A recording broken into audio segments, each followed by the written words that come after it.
Bom dia, galerinha dos sétimos anos da Escola Ismael por Deus. Aqui quem vos fala é o professor Astênio, de História, certo?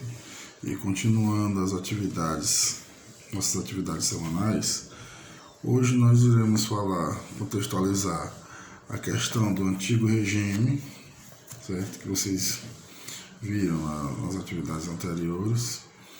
E falaremos sobre a formação do que nós chamamos do Estado absolutista europeu, ou absolutismo monárquico na Europa durante o final da Idade Média e o início do que nós chamamos de período moderno, né? Historicamente, que a história tradicional chama de período moderno. Nós vimos que a sociedade europeia era basicamente dividida em três estados, né? O rei no topo, fazendo parte da nobreza, o clero, a nobreza e o povo, né? Que evoluiu da sociedade feudal, que daí evoluiu a burguesia, que foi uma das grandes mentoras do processo de formação dos estados absolutistas. Por quê? Porque durante o período feudal, como a sociedade era uma sociedade estamental, ela não tinha, praticamente não tinha mobilidade social. Essa burguesia que começava a enriquecer se sentiu prejudicada com essa falta de mobilidade, com essa falta de, digamos assim, de domínio político, de poder, né? Porque uma das grandes máximas do processo político, né, que é o exercício do poder, não basta ter dinheiro, você tem que ter poder também. E isso era o que faltava a essa burguesia que estava crescente, que estava dominando depois dos grandes lucros com as rotas comerciais surgidas na Europa, certo? Com o movimento renascentista, né, com a ostentação do movimento renascentista, com a criação de uma racionalidade, desmistificando até o poder divino da Igreja Católica e desmistificando essa constituição da nobreza de sangue, né, da nobreza sanguínea da Europa durante os séculos XI, do século XI ao século XV, onde esses conceitos dominavam. E ainda tinha essa relação, né, desses três estados bem definidos: a nobreza, o clero e a plebe, né, ou o povo. O Estado absolutista, pessoal, foi uma construção lenta e gradual. Demorou um tempo, mas que foi favorável principalmente com a desagregação do sistema feudal, quando a nobreza perdeu o controle, a nobreza não queria mais interferir nas relações políticas do país, ou se eximia muitas vezes dos seus próprios interesses.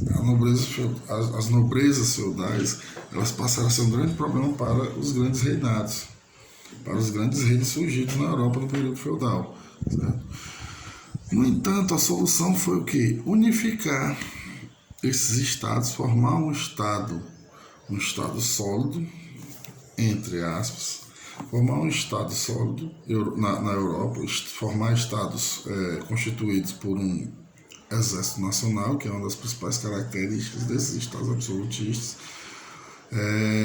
dar cabimento ao crescimento da burguesia, dar atenção ao crescimento da burguesia, já que a mesma sustentou essa lógica absolutista na formação desses monarcas, na formação da construção desses monarcas, e abrir a lógica desses reinos para o mercado, né, para o domínio de outros mercados, né.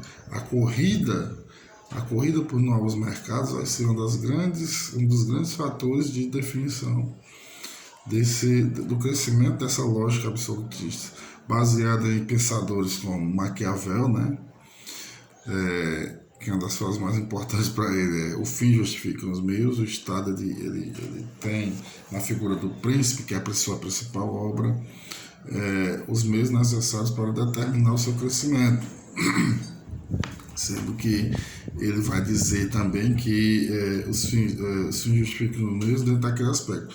Não importa o que o governante faça, desde que seja para tornar a sua nação, o seu Estado forte, né? Esse Estado absolutista foi permeado principalmente, né, os principais Estados absolutistas na Europa, diga-se de passagem, pelos países ibéricos, né? Para quem não sabe o que é ibérico, são os países localizados na Península Ibérica, ali na Europa, né?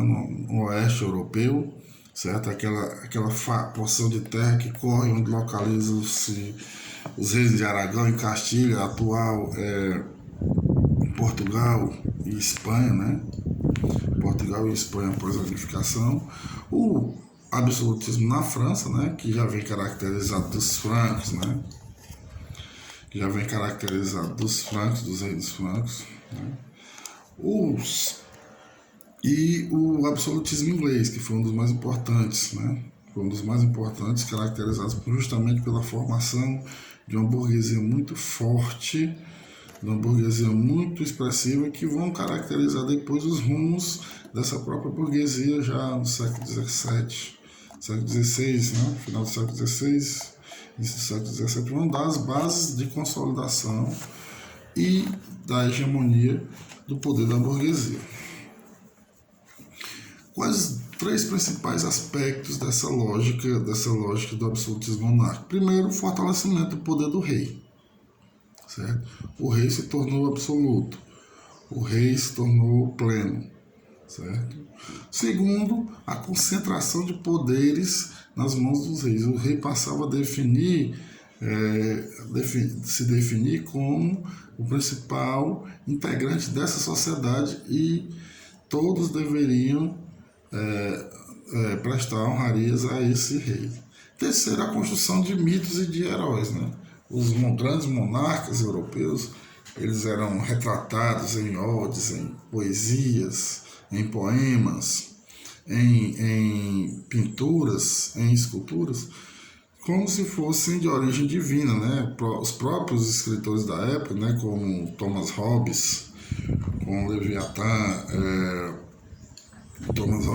o Jacques Bossuet, o Jean Baudin, caracterizaram esses reis como sendo pessoas nobres, certo? De uma linhagem superior e que tinham esse caráter divino. A igreja não ficou por baixo, ela se apropriou dessa lógica da divindade do rei e ficou ao pé do rei, e a nobreza, por estar declinando, aceitou esse poder desse Estado nacional, no entanto, usufruindo de forma firme quando da constituição desse novo modelo de Estado monárquico, né? Ocupando os principais cargos, ocupando as principais funções e tendo a sua prevalência, vamos dizer assim, dentro da sociedade, como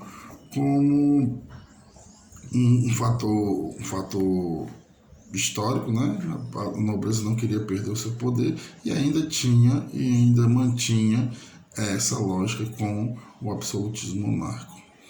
A burguesia vinha surgindo aí de uma maneira bem forte com o poderio econômico, sustentando esse Estado absolutista, né? Com as grandes navegações que iriam surgir nesse período, com as grandes rotas comerciais, com o surgimento do capitalismo comercial, por assim dizer, certo? Fortaleceria muito o poder econômico dessa burguesia, mas, como nós iremos ver à frente, não seria o suficiente para manter a burguesia quieta, porque a burguesia, desde o período medieval, ela iniciou esse processo de construção de construção de uma lógica hegemônica que iria se consolidar, como nós iremos ver, com a Revolução Industrial. Com a Revolução Industrial e culminaria socialmente com a Revolução Francesa, que é a queda do absolutismo monárquico na Europa, lá por meados do século XVIII, né, lá em 1789, né, que daria a formação do Estado Nacional, por assim dizer, né, da lógica humanitária, entre aspas, da lógica dos direitos humanos, e da inserção da burguesia enquanto classe social dominante. Mas voltemos aqui para a lógica absolutista, que é a nossa aula de hoje. Esses reis eram caracterizados com poderes plenos, poderes divinos, e que em sua maioria não eram contestados em nenhuma das decisões, por mais esdrúxulas, por mais imbecis que fossem suas decisões, elas não poderiam ser contestadas. Por quê? Primeiro, a lógica clerical, né? O clero, a igreja, né? Que basicamente foi fundamentada dentro da lógica da igreja católica, né? A igreja dizia, se o rei é divino, ele é incontestavelmente divino, certo? Então ele não pode ser contrariado. Segundo, pela lógica nobiliária, que é o nobre, né? A nobreza, apesar de ter perdido o seu caráter dominante, o seu caráter impositivo, ela mantinha totais privilégios dentro da lógica absolutista. Por quê? Porque assim como o rei, a nobreza fazia parte de uma casta, de uma classe social dominante, certo? E enquanto os reis absolutistas estivessem sustentando essa lógica nobiliária, estaria tudo bem. E terceiro, a lógica econômica, que foi financiada pela lógica burguesa. Os burgueses chegaram para o rei e disseram: se você liberar a economia, se você liberar o mercado para a gente, se você nos deixar trabalhar, né? Você nos deixar trabalhar, nós financiaremos seu Estado, criaremos o seu Exército Nacional, nós constituiremos um Estado, por assim dizer, um Estado economicamente forte e viável para o seu processo de dominação absolutista. E o povo, obviamente, se ferrava, né? O povo ficava dentro dessa lógica como o sustentáculo dessa sociedade, a base de construção econômica dessa sociedade, mas que, na realidade, não tinha nenhum aspecto positivo a seu favor. Muito parecido com a lógica da atualidade, né? Onde o povo é cidadão, o povo tem o direito de ser cidadão, mas não exerce plenamente sua função por conta das várias manobras e diversas manobras políticas que é engendrada pela lógica burguesa que domina o cenário mundial desde o século XVII, vamos dizer assim, né? Vamos dizer, dentro desse aspecto. É isso, pessoal. Nós temos que lembrar dessa lógica do Estado absolutista nesses aspectos principais. Domínio pleno do monarca, do rei, o rei como figura divina. O pensamento filosófico baseado em grandes pensadores desse período, como Nicolau Maquiavel, Thomas Hobbes, Jacques Bossuet, Jean Baudin, entre outros, certo? A formação dos Estados-nação, certo? Construção de exércitos nacionais. Os privilégios da nobreza e do clero, eles não se dissiparam totalmente. No entanto, a burguesia passou a ser inserida dentro do processo constitutivo desse Estado Nacional como uma grande financiadora desse processo. Dito isto, vamos lá para as nossas atividades da semana. Um abraço a todos. e até a próxima.